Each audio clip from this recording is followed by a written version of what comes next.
സ്തോത്രം. ഒരിക്കൽ കൂടെ ദൈവമക്കളുടെ മുമ്പാകെ ഒരു എളിയ ശുശ്രൂഷയുമായിട്ട് എഴുന്നേറ്റ് നിൽപ്പാൻ വലിയനായ ദൈവം ഇടയാക്കിയതോർത്ത് ഞാൻ ദൈവത്തെ സ്തുതിക്കുന്നു, മഹത്വപ്പെടുത്തുന്നു. ഞങ്ങളുടെ ഫോട്ടോയാ അമ്മച്ചിയെ കാണത്തില്ല, ഈ ഫോട്ടോയെ വരും. ഞാനിങ്ങനെ ഇവിടെ ഇരിക്കുമ്പം ഓർക്കുമായിരുന്നു ദൈവം നമുക്ക് നൽകി തന്നിരിക്കുന്ന നന്മകൾ എത്രയോ വലുതാണെന്ന്. നമുക്ക് ഏത് അവസരത്തിലും ദൈവത്തിൽ ആശ്രയിപ്പാനും ദൈവം നമ്മുടെ പക്ഷത്തുണ്ടെന്ന് പറയാനും സാധിക്കുന്നത് തന്നെ വലിയൊരു അനുഗ്രഹമായിട്ടിരിക്കുന്നു. അങ്ങനെയുള്ള പാട്ടുകൾ കേൾക്കുവാൻ ഇടയായതോർത്ത് ഞാൻ ദൈവത്തെ സ്തുതിക്കുന്നു, മഹത്വപ്പെടുത്തുന്നു. പ്രത്യേകിച്ചും ഇങ്ങനൊരു അവസരം എനിക്ക് ഒരുക്കി തന്ന പാൻഡത്ത് ഫോർ ലിവിംഗ് വേർഡിന്റെ ഭാരവാഹികളുള്ള നന്ദി ആദ്യം അറിയിക്കുന്നു. ശരിക്കും പറഞ്ഞാൽ എനിക്ക് നല്ല ടെൻഷനുണ്ട്. കാരണം ഇവിടെ ഇരിക്കുന്നവരൊക്കെ എന്താ പറയാ, വചനത്തിലെ തിളങ്ങുന്ന സ്ത്രീരത്നങ്ങളായിട്ട് എനിക്ക് തോന്നുന്നത്. അപ്പൊ അവരുടെ മുമ്പാക്കി എന്തെങ്കിലും ഒന്ന് പറയുമ്പം എനിക്കൊരു ടെൻഷനുണ്ട്. പോരാത്തതിന് നരച്ച തല ശോഭയുള്ള കിരീടമാകുന്നു നമ്മൾ വായിക്കുന്ന പോലെ, ആ നരച്ച തലയും ശോഭയുള്ള കിരീടമൊക്കെ ആയിട്ട് എന്നാൽ ആ പ്രായത്തെക്കാൾ വെല്ലുന്ന ചുറുചുറുക്കോടെ പേനയും പെൻസിലും ഒക്കെ പിടിച്ച് ഇരിക്കുന്ന ഏറ്റവും സീനിയർ ആയിട്ടുള്ള സ്റ്റുഡന്റും നമ്മുടെ കൂടെ ഉണ്ട്. അപ്പൊ എന്തെങ്കിലും ഒരു പിഴവ് വന്നു പോയാൽ തിരുത്തി തരണം.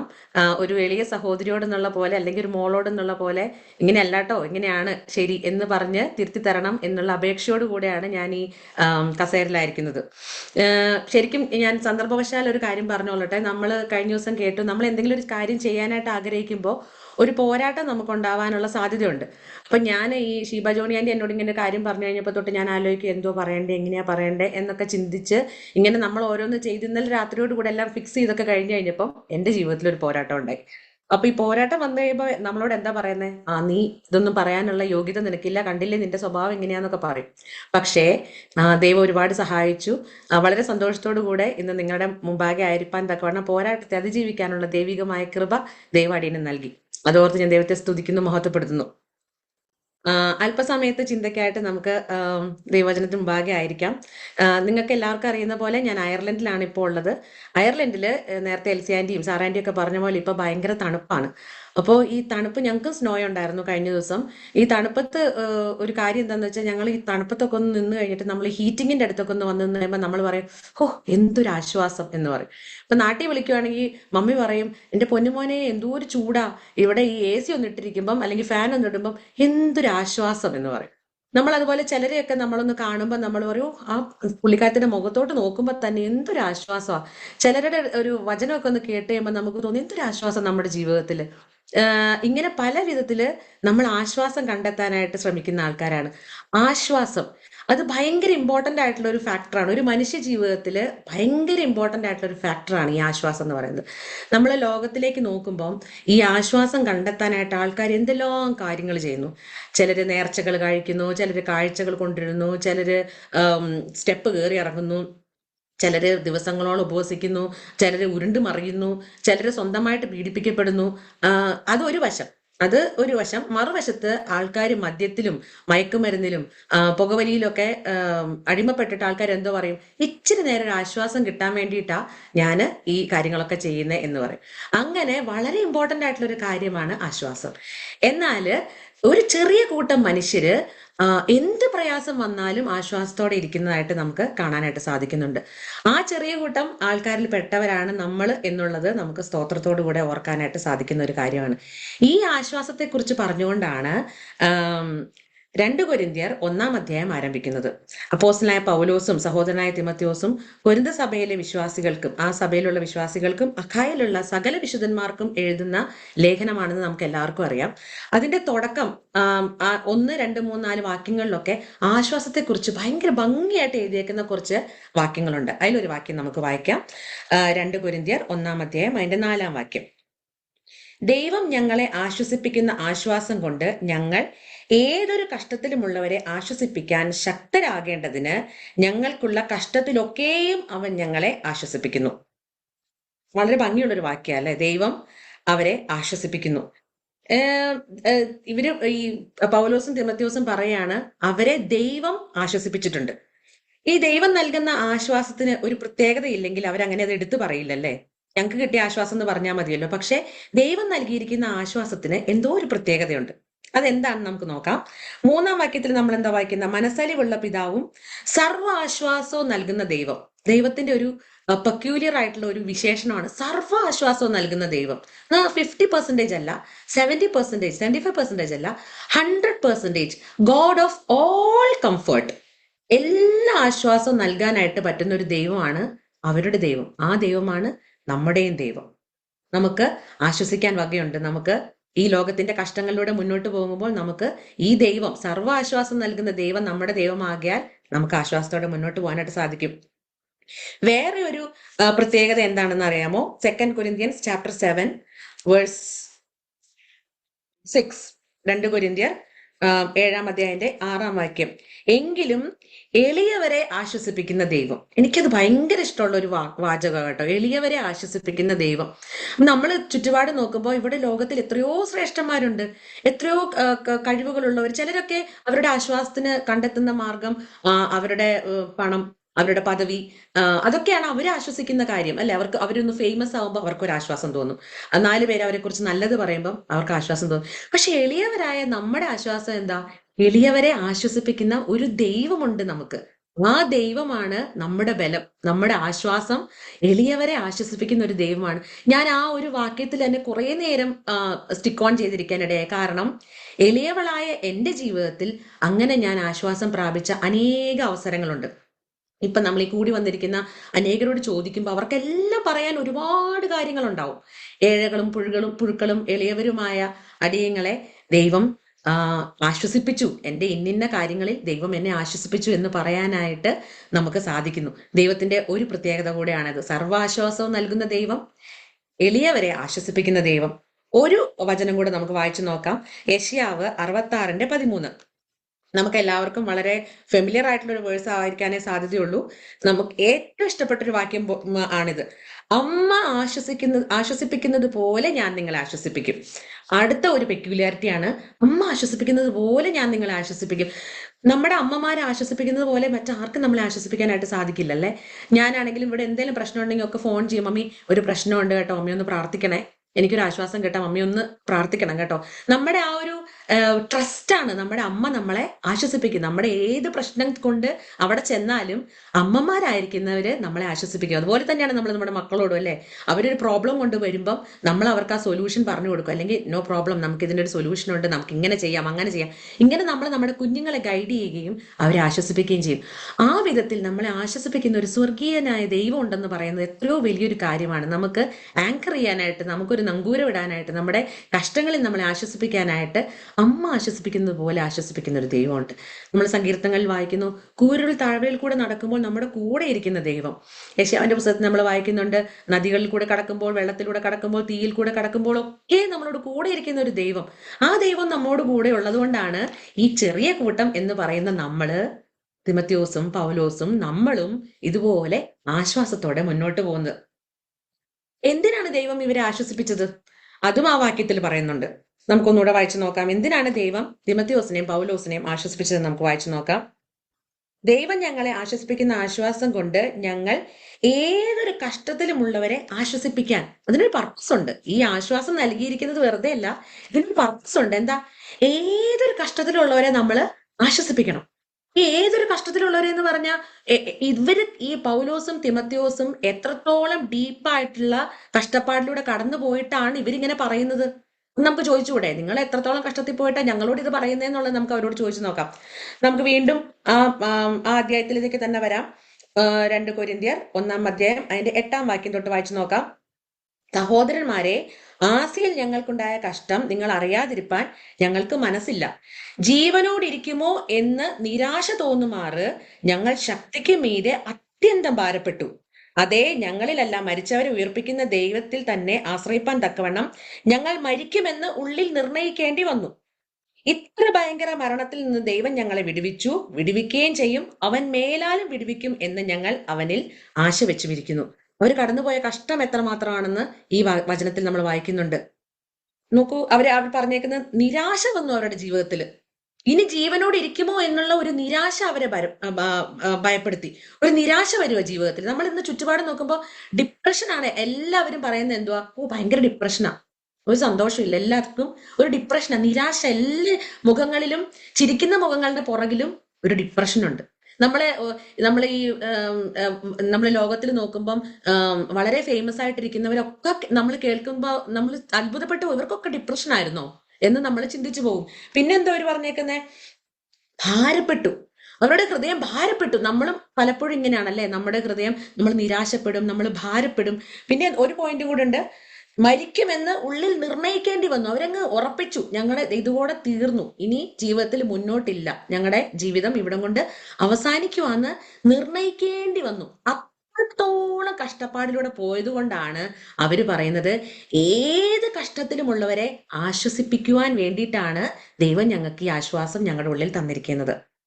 അതിനുശേഷം അവരെന്താ പറയുന്നത്, ഇത്ര ഭയങ്കര മരണത്തിൽ നിന്ന് ദൈവം ഞങ്ങളെ വിടുവിക്കുകയും ചെയ്യും, മേലാലും വിടുവിക്കും. നമ്മളും ഇത് തന്നെ പറയുന്നത് നമ്മുടെ ജീവിതത്തിൽ, അല്ലേ? നമ്മൾ ഈ ചെറിയ കൂട്ടത്തിലായിരിക്കും നമ്മൾ എന്താ പറയുന്നത്, past tense, present tense, future ടെൻസിലെല്ലാം നമ്മൾ എന്താ പറയുന്നത്, ദൈവം ഇന്നും ഇന്നലെയും എന്നേക്കും അനന്യൻ നമ്മോട് കൂടെ ഇരിക്കുന്നു. ആ ആശ്വാസത്തിന്റെ പർപ്പസ് അതാണ്. ഏതൊരു കഷ്ടത്തിലുമുള്ളവരെ നമ്മൾ ആശ്വസിപ്പിക്കണം എന്നാണെന്ന് നമുക്ക് വായിക്കാനായിട്ട് സാധിക്കുന്നു. ഞാൻ എൻ്റെ പ്രൊഫഷൻ നഴ്സിംഗ് ആണ്. അപ്പോൾ ഞാൻ എപ്പോഴും വിചാരിക്കും, ഇവിടെ പേഷ്യൻസിനൊക്കെ കിട്ടിക്കഴിയുമ്പോൾ, ഞാൻ ഇന്റൻസീവ് കെയർ യൂണിറ്റിലാണ് വർക്ക് ചെയ്യുന്നത്, അപ്പം മരണം ഒരുപാട് ഞങ്ങൾ കാണുന്നുണ്ട്. അപ്പൊ അങ്ങനെ വരുമ്പം ഇവിടുത്തെ ഒരു മരണരീതി എന്ന് പറഞ്ഞാൽ, ഫാമിലി എല്ലാം അടുത്ത് വന്നിരുന്നിട്ട് അവർക്കൊരു നല്ല ഫെയർവെൽ കൊടുക്കുന്ന രീതിയിലാണ് ഇവിടുത്തെ മരണം നടക്കുക. അപ്പൊ നമ്മൾ അവരുടെ അടുത്ത് പേഷ്യന്റ് അസൈൻമെന്റ് ആയിട്ട് ചെന്നിരിക്കുമ്പോൾ ഇവരെ എങ്ങനെ ആശ്വസിപ്പിക്കണമെന്നുള്ളത് എനിക്കൊരു വലിയ ചലഞ്ചായിരുന്നു. എനിക്ക് അറിഞ്ഞുകൂടെ ഇവരോട് എങ്ങനെ സംസാരിക്കണം. നമുക്ക് ഇംഗ്ലീഷൊക്കെ പഠിച്ചിട്ടൊക്കെ വന്നെങ്കിലും നമുക്ക് ഇവരോട് എന്താ പറയണ്ടേന്ന് അറിയില്ല.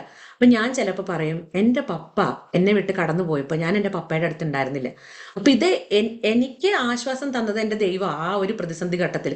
ആ ഒരു വിഷയം ഇവരോട് എടുത്ത് പറഞ്ഞ്, നോക്കൂ, നിങ്ങൾക്ക് നിങ്ങളുടെ പ്രിയപ്പെട്ടവരുടെ കൂടെ ഇരുന്ന് അവരുടെ ആ സമയങ്ങളിൽ അവരോട് കൂടെ ഇരിക്കാനും, അവര് നിങ്ങളോട് കൂടെ ഇരുന്നപ്പോൾ എത്രത്തോളം സന്തോഷം നിങ്ങൾ അനുഭവിച്ചു എന്നുള്ളത് നിങ്ങൾക്ക് ചിന്തിക്കുവാനും നിങ്ങൾക്ക് സാധിക്കുന്നുണ്ടല്ലോ. എനിക്കത് പറ്റിയിട്ടില്ല. എന്നിട്ടും ഞാൻ ആശ്വാസത്തോടെ ഇവിടെ നിൽക്കുന്നുണ്ടെങ്കിൽ, രോഗികളെ ശുശ്രൂഷിക്കുന്നുണ്ടെങ്കിൽ നിങ്ങളും ആശ്വസിച്ചു കൊള്ളുവിൻ എന്ന് അവരോട് പറയാനായിട്ടുള്ള കൃപ ദൈവം ഈ ദിവസങ്ങളിൽ എനിക്ക് തന്നുകൊണ്ടിരിക്കുന്നു. അതോർത്ത് ഞാൻ ദൈവത്തെ സ്തുതിക്കുന്നു, മഹത്വപ്പെടുത്തുന്നു. ആശ്വസിപ്പിക്കുന്നതൊക്കെ നല്ലത് തന്നെയാണ്. നമ്മൾ പലരും പലരെയൊക്കെ ആശ്വസിപ്പിക്കും. പക്ഷേ ചില ആശ്വാസം നമുക്ക് ശരിക്കും ആശ്വാസമായിട്ട് അല്ല തോന്നുക. നമുക്കറിയാം, നമ്മുടെ വചനത്തിൽ ഏറ്റവും കൂടുതൽ കഷ്ടത അനുഭവിച്ചത് ഇയ്യോബാണ്. ഇയ്യോബിനോടൊന്ന് ചോദിച്ചു നോക്കാം. ഇയ്യോബിന്റെ 3 സുഹൃത്തുക്കളും വന്ന് ഇയ്യോബിനെ ആശ്വസിപ്പിക്കാനായിട്ട് വന്നു ഇയ്യോബിന്റെ കഷ്ടത്തിൽ. ഇയ്യോബ് പക്ഷെ അവരെ ഒരു പ്രത്യേക രീതിയിൽ അവരെ അഭിസംബോധന ചെയ്യുന്നുണ്ട്.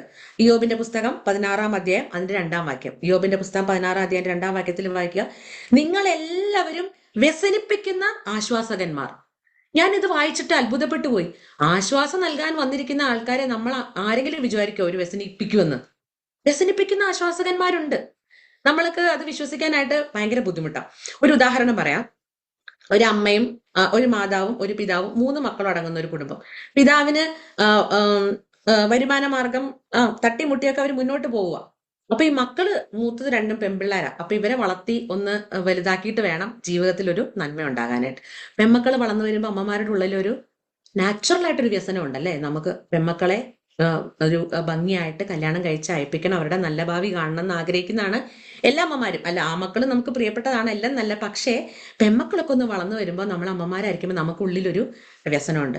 അപ്പൊ ഈ സഹോദരി ഒരു ദിവസം ഒരു പ്രാർത്ഥനയ്ക്ക് ചെന്നപ്പം വളരെ സ്നേഹത്തോടെ ഒരു സഹോദരി വന്ന് ചോദിച്ചു, മൂത്ത മോൾക്ക് കല്യാണാലോചനയൊക്കെ വരുന്നുണ്ടോ? അപ്പൊ പറഞ്ഞു, ഉണ്ട്, വരുന്നുണ്ട്, ചില ആലോചനകളൊക്കെ വരുന്നുണ്ട്. ആയിക്കോട്ടെ, എന്നാ കയ്യില് പൈസ വല്ലതും ഉണ്ടോ സഹോദരി, സ്ത്രീധനം കൊടുക്കാൻ? ആ ചോദ്യം അവിടെ ആവശ്യമുണ്ടായിരുന്നോ? സഹോദരി, ഞാൻ പ്രാർത്ഥിക്കാം കേട്ടോ. നമ്മുടെ കയ്യിൽ ചിലപ്പോൾ കൊടുക്കാനായിട്ട് ലക്ഷങ്ങളോ കോടികളോ ആയിരങ്ങളോ കാണത്തില്ലായിരിക്കും. ഈ പാവപ്പെട്ട സഹോദരി വണ്ടിക്കൂലിക്ക് പൈസ ഇല്ലാതെ കുറച്ചു നേരം സഹോദരിമാരുടെ കൂടെ ഒരു കൂട്ടായ്മയ്ക്ക് പോയിരുന്നതാണ്. വ്യസനിപ്പിക്കുന്ന ആശ്വാസകന്മാരുണ്ടോ? ഉണ്ട്, വ്യസനിപ്പിക്കുന്ന ആശ്വാസകന്മാരുണ്ട്. പക്ഷെ നമ്മുടെ കർത്താവ് അതിന് മേലെ അവരെ ആശ്വസിപ്പിക്കുന്ന ഒരു ദൈവമാണെന്ന് അനുഭവം കൊണ്ട് ആ സഹോദരിക്ക് മനസ്സിലാക്കാനായിട്ട് ഇടയായിട്ടുണ്ട്. ഇപ്പൊ യോബ് പറഞ്ഞത് വെറുതെ അല്ല. നിങ്ങൾ എല്ലാവരും വ്യസനിപ്പിക്കുന്ന ആശ്വാസകന്മാരാണ്. നമുക്ക് നമ്മളിലേക്കൊന്ന് തിരിഞ്ഞു നോക്കാം. നമ്മുടെ അല്പസമയം നമുക്ക് കൊടുക്കാനായിട്ട് സാധിക്കും. നമ്മുടെ ചുറ്റുപാടും ആശ്വാസമില്ലാതെ അലയുന്ന അനേകരുണ്ടെങ്കിൽ, നമ്മുടെ കൂട്ടത്തിൽ ആരെങ്കിലും ഉണ്ടെങ്കിൽ അവർക്ക് ഒരു ചിരി, ഒരു സന്തോഷം, ഞാൻ പ്രാർത്ഥിക്കാമെന്നുള്ളൊരു വാക്ക്. നമുക്ക് വാട്സപ്പ് ഉണ്ട്, എല്ലാ ടെക്നോളജിയും നമുക്കുണ്ട്. ഒരു message, are you okay, I M praying for you, ഞാൻ പ്രാർത്ഥിക്കുന്നുണ്ട്, നിങ്ങളുടെ വിഷയങ്ങൾ എന്തായി എന്നുള്ളൊരു വാക്ക്. അത് മതിയായിരിക്കും അവർക്ക് സന്തോഷിക്കാനും അവർക്ക് സമാധാനിക്കാനും. അങ്ങനെ നമ്മുടെ ജീവിതത്തിൽ മറ്റുള്ളവർക്ക് ഒരു ആശ്വാസമായിരിക്കാനായിട്ട് ദൈവം നമുക്ക് ഇടയാക്കട്ടെ. ഇങ്ങനെ കഷ്ടത എന്തായിരുന്നു എന്ന് പറയാനും മറ്റുള്ളവരെ ആശ്വസിപ്പിക്കാനും നമുക്ക് ശക്തി വേണം. അത് ഈ വാക്യത്തിൽ തന്നെ വീണ്ടും പറയുന്നുണ്ട്, ദൈവം ഞങ്ങളെ ആശ്വസിപ്പിക്കുന്ന ആശ്വാസം കൊണ്ട് ഞങ്ങൾ ഏതൊരു കഷ്ടത്തിലുമുള്ളവരെ ആശ്വസിപ്പിക്കാൻ ശക്തരാകേണ്ടതിന്. നമ്മുടെ ഒരു അനുഭവം നമ്മൾ വീണ്ടും റീകളക്ട് ചെയ്യാണ് അവരോട് പറയുമ്പോൾ. അതിന് നമുക്കൊരു പ്രത്യേക ശക്തി വേണം. നമ്മൾ കടന്നുപോയ കഷ്ടത ഒരിക്കൽ കൂടെ നമ്മൾ അനുഭവിക്കുന്ന പോലെ അവരോട് സംസാരിക്കണമെങ്കിൽ നമുക്കൊരു ശക്തി വേണം. ചില കഷ്ടങ്ങളിൽ മാത്രമല്ല, എല്ലാ കഷ്ടങ്ങളിലൊക്കെ നമ്മുടെ കൂടെ ഇരിക്കുന്ന ദൈവമാണെന്ന് നമ്മൾ ഈ വചനത്തിൽ വായിക്കുന്നു. നമ്മുടെ കഷ്ടങ്ങളിലൊക്കെ നമ്മുടെ ദൈവം നമ്മോട് കൂടെ ഇരിക്കുന്നു. സങ്കീർത്തനങ്ങൾ 46:1 നമ്മൾ എന്താ വായിക്കുന്നത്? ദൈവം നമ്മുടെ സങ്കേതവും ബലവുമാകുന്നു, കഷ്ടങ്ങളിൽ അവൻ ഏറ്റവും അടുത്ത തുണയായിരിക്കുന്നു. നമ്മുടെ കഷ്ടങ്ങൾ കുറച്ച് വരും വന്നാൽ ഓക്കെ, നിനക്ക് ഇപ്പൊ കഷ്ടപ്പാടാണല്ലോ, ഞാൻ നിന്റെ കൂടെ ഇല്ല എന്ന് പറയുന്ന ഒരു ദൈവമല്ല. ഏറ്റവും അടുത്ത തുണ.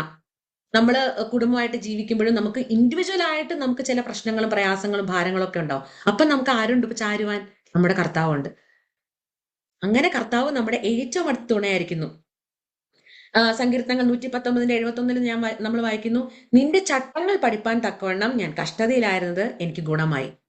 ഈ കഷ്ടതയിലായിരിക്കുമ്പോൾ നമ്മൾ ചട്ടങ്ങളൊക്കെ ഒന്ന് പഠിച്ച് നമ്മളൊന്ന് ശക്തി പ്രാപിക്കുകയാണെങ്കിൽ മറ്റുള്ളവർക്ക് അങ്ങനെ ഒരു കഷ്ടത വരുമ്പോൾ നമുക്ക് അത് അവർക്ക് പറഞ്ഞു കൊടുക്കാനായിട്ട് സാധിക്കും. അവർക്കൊരു ആശ്വാസം കൊടുക്കാനായിട്ട്, നോക്ക് എനിക്ക് ഇങ്ങനെ ഒരു കഷ്ടത വന്നപ്പോൾ ഞാൻ ഇതാണ് ചെയ്തത്, ഞാൻ ഇങ്ങനെയാണ് ആശ്വസിച്ചത്, അതുകൊണ്ട് നിങ്ങൾ ഇതൊന്ന് ട്രൈ ചെയ്ത് നോക്കൂ എന്ന് പറയാനായിട്ട് നമുക്ക് സാധിക്കും. അതുകൊണ്ട് നമുക്ക് കഷ്ടത വരുമ്പോൾ നമ്മൾ എന്ത് ചെയ്യണം? നമ്മുടെ ചട്ടങ്ങളെയൊക്കെ ഒന്നെടുത്ത്, നമ്മുടെ വചനമൊക്കെ ഒന്നെടുത്ത് നമ്മളൊന്ന് നോക്കി നമ്മളൊന്ന് ആശ്വസിച്ച് ദൈവസന്നിധിയിലായിരിക്കുമ്പോൾ ഈ കഷ്ടതയിലൂടെ കടന്നു പോകാനുള്ള ശക്തി ലഭിക്കുമെന്നോ മാത്രമല്ല, പിന്നീട് ഈ കഷ്ടത ഒന്ന് റീകളക്ട് ചെയ്ത് മറ്റുള്ളവരെ ആശ്വസിപ്പിക്കാനുള്ള ഒരു ശക്തി കൂടെ ദൈവം നമുക്ക് അഡീഷണൽ ആയിട്ട് തരും. അങ്ങനെ ആശ്വാസം ആഗ്രഹിക്കുന്നവരൊക്കെ ഉണ്ടോ ഈ ഭൂമിയിൽ? അവർക്ക് അതിനുള്ള വഴികളൊക്കെ ഇല്ലേ? ആശ്വാസം പ്രാപിക്കാനുള്ള വഴികളൊക്കെ ഈ ഭൂമിയിൽ ഇല്ലേ എന്ന് നമ്മൾ ചിന്തിക്കും. ഉണ്ട്. ദാവീദ് രാജാവ് എന്താ പറഞ്ഞത്? ആശ്വസിപ്പിക്കുന്നവനുണ്ടോ എന്ന് ഞാൻ നോക്കി എന്ന് സങ്കീർത്തനങ്ങൾ 69 നമ്മൾ വായിക്കുന്നുണ്ട്. സങ്കീർത്തനങ്ങൾ 69:20 വാക്യം, നിന്ന എന്റെ ഹൃദയത്തെ തകർത്തു, ഞാൻ ഏറ്റവും വിഷാദിച്ചിരിക്കുന്നു, വല്ലവനും സഹതാപം തോന്നുമോ എന്ന് ഞാൻ നോക്കിക്കൊണ്ടിരുന്നു, ആർക്കും തോന്നിയില്ല. ആശ്വസിപ്പിക്കുന്നവരുണ്ടോ എന്നും ഞാൻ നോക്കിക്കൊണ്ടിരുന്നു, ആരെയും കണ്ടില്ല താനും. ദൈവത്തിന്റെ ഹൃദയപ്രകാരമുള്ള മനുഷ്യനായ ദാവീദിന് ഇങ്ങനത്തെ ഒരു അനുഭവം ഉണ്ടെങ്കിൽ ഏഴുകളും പുഴുക്കളുമായ കൃമികളുമായ മനുഷ്യർക്ക് എത്രത്തോളം ആശ്വാസമില്ലാതെ അവർ അലഞ്ഞു നടക്കുന്ന ഒരു അവസ്ഥ ഉണ്ടായിരിക്കും. നമ്മുടെ കോണ്ടാക്ട് ലിസ്റ്റിൽ, നമ്മുടെ പരിചയത്തിൽ, നമ്മുടെ സഹോദരിമാർക്കിടയിൽ, നമ്മുടെ ഫ്രണ്ട്സിന്റെ സർക്കിളിലൊക്കെ ആരെങ്കിലും അങ്ങനെ ഇരിക്കുന്നുണ്ടെന്ന് നമുക്ക് മനസ്സിലായി കഴിഞ്ഞാൽ അവരെ ആശ്വസിപ്പിക്കുവാൻ ഞങ്ങൾ പ്രാർത്ഥിക്കാം. ഞാൻ പ്രാർത്ഥിക്കാം എന്നുള്ളൊരു വാക്ക് പറയാനായിട്ട് ദൈവം നമുക്ക് ഇടയാക്കട്ടെ. നമ്മുടെ കഷ്ടങ്ങളിൽ നിന്ന് ചട്ടങ്ങളെ പഠിച്ച് അവരോട് അത് റീകളക്ട് ചെയ്ത് പറയാനുള്ള ശക്തി കൂടെ ദൈവം നമുക്ക് നൽകട്ടെ. ഈ കഷ്ടവും ആശ്വാസം തമ്മിലുള്ള ഒരു ഫോർമുല, നമ്മൾ മാത്സ് ഒക്കെ പഠിക്കുമ്പോൾ ഒത്തിരി ഫോർമുല ഒക്കെ പഠിക്കുന്നുണ്ടല്ലേ. കഷ്ടവും ആശ്വാസം തമ്മിലൊരു ഫോർമുലയാണ് അടുത്ത വാക്യത്തിൽ പറഞ്ഞേക്കുന്നത്. 5-ാം വാക്യം, ക്രിസ്തുവിന്റെ കഷ്ടങ്ങൾ ഞങ്ങൾ പെരുകുന്നത് പോലെ തന്നെ ക്രിസ്തുവിനാൽ ഞങ്ങളുടെ ആശ്വാസവും പെരുകുന്നു. കഷ്ടങ്ങൾ പെരുകുമ്പോൾ ആശ്വാസവും പെരുകുന്ന ഒരു അവസ്ഥ. എത്ര മനോഹരമായൊരു അവസ്ഥയാണത്. നമ്മൾ കഷ്ടങ്ങളൊക്കെ ഇതൊരു ബാലൻസ് ആണല്ലേ. കഷ്ടങ്ങൾ ഈസ് ഡയറക്ട്ലി പ്രൊപ്പോർഷണൽ ടു ആശ്വാസങ്ങൾ. ദൈവം നമുക്ക് അങ്ങനെ കഷ്ടങ്ങൾ പെരുകുന്നതോടൊപ്പം തന്നെ ആവശ്യമായ ആശ്വാസങ്ങൾ നൽകുന്നു എന്നുള്ളത് നമ്മൾ വായിക്കുമ്പോൾ തന്നെ നമുക്കൊരു ആശ്വാസം തോന്നുന്നുണ്ടല്ലോ. എന്തൊരു ആശ്വാസം നമുക്ക് തോന്നുന്നു. ഇങ്ങനെയുള്ള ആശ്വാസം പ്രാപിക്കാത്ത അനേക മനുഷ്യർ ഇന്ന് ഈ ലോകത്തിലുണ്ട്. ഈ ചെറിയ കൂട്ടമായ നമുക്ക് എന്താ പറയാ, ഇങ്ങനെ ക്ലിങ് ചെയ്ത് പിടിക്കാനായിട്ട് നമുക്ക് ഇത്രയും വചനങ്ങളുണ്ട്, നമുക്ക് ഇത്രയും നല്ല ദൈവമുണ്ട്. പക്ഷെ ഇതൊന്നുമില്ലാതെ നാശത്തിലേക്ക് പോകുന്ന ഒരുപാട് ജനങ്ങൾ ഈ ഭൂമിയിലുണ്ട്. അവരോട് ദൈവം എന്താണ് പറയുന്നത് നമുക്ക് നോക്കാം. മത്തായിയുടെ സുവിശേഷം 11-ാം അധ്യായം അതിന്റെ 28-ാം വാക്യം. എല്ലാവർക്കും അറിയാവുന്ന വാക്യമാണ്. മത്തായിയുടെ സുവിശേഷം 11-ാം അധ്യായം അതിന്റെ 28-ാം വാക്യം.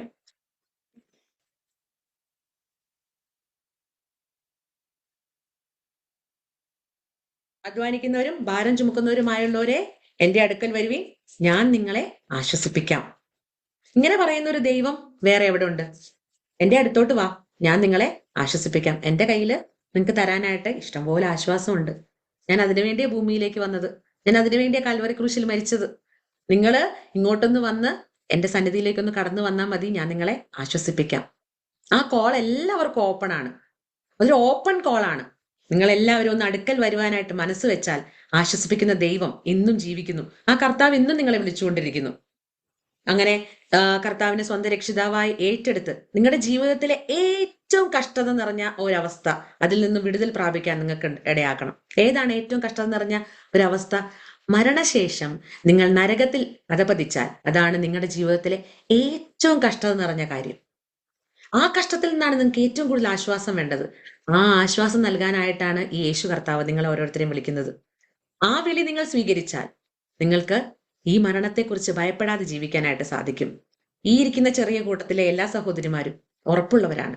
ഇന്ന് കർത്താവ് ഞങ്ങളെ വിളിച്ചാൽ, അല്ല കർത്താവ് രണ്ടാമതും മേഘത്തിൽ പ്രത്യക്ഷപ്പെട്ടാൽ ഞങ്ങൾ അവനോട് കൂടെ ഇരിക്കുന്നുള്ള ഉറപ്പുള്ളവരാണ് ഞങ്ങൾ. ആ ആശ്വാസം പ്രാപിച്ചവരാണ് ഞങ്ങൾ. അങ്ങനെ അനുഭവിച്ചവർക്ക് മാത്രമേ ഈ ഒരു അനുഭവം നിങ്ങളോട് ഷെയർ ചെയ്യാനായിട്ട് സാധിക്കുകയുള്ളൂ.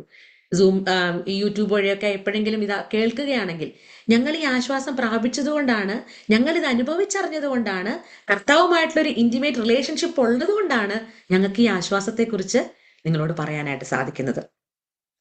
അങ്ങനെ ദൈവത്തെ മനസ്സിലാക്കാത്ത, രക്ഷയിലേക്ക് കടന്നു വരാത്ത ആരെങ്കിലും ഉണ്ടെങ്കിൽ ഈ കോള് നിങ്ങൾക്ക് ഇന്നും എന്നും ഓപ്പൺ ആണ്. ഇന്ന് നിങ്ങളുടെ ഹൃദയം തുറന്ന് കർത്താവിന് കൊടുക്കുവാനും ആശ്വാസം പ്രാപിച്ച് ഭൂമിയിലുള്ള ശിഷ്ടജീവിതം കഴിക്കുവാനും ദൈവം നിങ്ങൾക്ക് ഓരോരുത്തർക്കും ഇടയാക്കട്ടെ. നമ്മളിപ്പോൾ പ്രാർത്ഥനയ്ക്കായിട്ട് പിരിയുമ്പോൾ നമുക്ക് നമ്മുടെ രാജ്യങ്ങളുടെ ആശ്വാസത്തിനായിട്ട് പ്രാർത്ഥിക്കാൻ, സമാധാനത്തിനായിട്ട് പ്രാർത്ഥിക്കാൻ, പരസ്പരം നമുക്ക് ആശ്വാസത്തിനായിട്ട് പ്രാർത്ഥിക്കാനൊക്കെയും ദൈവം നമുക്ക് ഇടയാക്കട്ടെ. നമുക്ക് അനേക വിഷയങ്ങളുള്ള ഉണ്ടെങ്കിലും ആ പ്രാർത്ഥന ഒരു കാര്യം അത് അനേകർക്കൊരു ബലമാണ്. ഞാൻ പ്രാർത്ഥിക്കാം കേട്ടോ എന്ന് പറയുന്ന ഒരു സഹോദരി, ഒരു സഹോദരനുണ്ടല്ലോ, നമുക്ക് ഭയങ്കര ഒരു സമാധാനം. അത് നമ്മളെല്ലാവരും അനുഭവിച്ചറിഞ്ഞിട്ടുള്ളതാണ്. നമ്മുടെ കൂട്ടുകാരാണെങ്കിലും നമുക്ക് ചിലപ്പോൾ അവരെ അടുത്ത് കാണാനൊന്നും പറ്റത്തില്ല, പക്ഷെ നമ്മളൊരു മെസ്സേജ് അയക്കുമ്പോൾ I M praying for you, ഞാൻ നിനക്ക് വേണ്ടി പ്രാർത്ഥിക്കുന്നുണ്ട്, നീ എൻ്റെ ഓർമ്മകളിലുണ്ട്, എൻ്റെ പ്രാർത്ഥനയിലുണ്ട്, ഞാൻ നിന്റെ പേര് എഴുതി വെച്ച് ഞാൻ പ്രാർത്ഥിക്കുന്നുണ്ട്, നീ ഓക്കെ ആണോ എന്ന് ചോദിക്കുമ്പോൾ നമുക്ക് കിട്ടുന്ന ഒരു സന്തോഷമല്ലേ. ഒരാൾ നമ്മളെ ഓർത്ത് പ്രാർത്ഥിക്കുന്നുണ്ടെന്ന് നമ്മൾ അറിയുമ്പോൾ നമുക്ക് കിട്ടുന്ന ഒരു സന്തോഷം എത്രയാണ്, നമുക്ക് കിട്ടുന്ന ഒരു ആശ്വാസം എത്രയാണ്. ആകയാൽ നമ്മുടെ പ്രാർത്ഥനകളിലൊക്കെയും ഇങ്ങനെയുള്ളവരെ ചേർത്ത് പിടിക്കാനായിട്ട് ദൈവം നമുക്ക് ഇടയാക്കട്ടെ. നമ്മൾ ലോകത്തിന്റെ വിവിധ ഭാഗങ്ങളിലായിരിക്കും, എന്നിരുന്നാലും ദൈവം നമ്മളെ ഏൽപ്പിച്ചിരിക്കുന്ന ഈ ഉത്തരവാദിത്വം, നമ്മൾക്ക് ലഭിച്ചിരിക്കുന്ന ആശ്വാസം മറ്റുള്ളവർക്ക് നൽകുവാനായിട്ട് ദൈവം നമുക്ക് ഇടയാക്കട്ടെ. ഒരു വാക്യം കൂടെ നമുക്ക് വായിക്കാം. ഈ 2 കൊരിന്ത്യർ എന്ന ലേഖനം അവസാനിക്കുന്നത് എങ്ങനെയാണെന്ന് നമുക്ക് നോക്കാം. 2 കൊരിന്ത്യർ 13-ാം അധ്യായം അതിന്റെ 11-ാം വാക്യം. ഒടുവിൽ സഹോദരന്മാരെ, സന്തോഷിപ്പിൻ, യഥാസ്ഥാനപ്പെടുവിൻ, ആശ്വസിച്ചു കൊള്ളുവിൻ, ഏക മനസ്സുള്ളവരാകുവിൻ, സമാധാനത്തോടെ ഇരുപ്പിൻ, എന്നാൽ സ്നേഹത്തിന്റെയും സമാധാനത്തിന്റെയും ദൈവം നിങ്ങളോട് കൂടെ ഇരിക്കും. പൗലോസ് എങ്ങനെയാ ഇത് പറയുന്നത്? 12-ാം അധ്യായത്തിൽ നമുക്കറിയാം, ജഡത്തിലൊരു ശൂലം വെച്ചോണ്ടാ പൗലോസ് പറയുന്നത് ആശ്വസിച്ചു കൊള്ളുവിൻ, നിങ്ങൾ ആശ്വസിച്ചു കൊള്ളുവിൻ. എത്ര കഷ്ടങ്ങളുണ്ടെങ്കിലും എത്ര പ്രയാസങ്ങളുണ്ടെങ്കിലും നിങ്ങൾ ആശ്വസിച്ചു കൊള്ളുവിൻ. അങ്ങനെയാണെങ്കിൽ എന്തോ ഉണ്ടാവുന്ന പറഞ്ഞേക്കുന്നേ? സ്നേഹത്തിന്റെയും സമാധാനത്തിന്റെയും ദൈവം നിങ്ങളോട് കൂടെ ഇരിക്കും. നമ്മുടെ കഷ്ടങ്ങളെ നമുക്ക് ആശ്വസിക്കാനായിട്ട് സാധിക്കുന്നുണ്ടോ? അതോ നമ്മൾ ഈ കഷ്ടങ്ങൾ വന്നപ്പോൾ നമ്മൾ ഇതെല്ലാം പഴിച്ചുകൊണ്ടിരിക്കുവാണോ എപ്പോഴും? നമ്മുടെ കഷ്ടതയിൽ നമ്മൾ എന്തെങ്കിലും പഠിച്ചോ? നമുക്ക് എവിടെയെങ്കിലും ഒരു ആശ്വാസം ലഭിച്ചോ?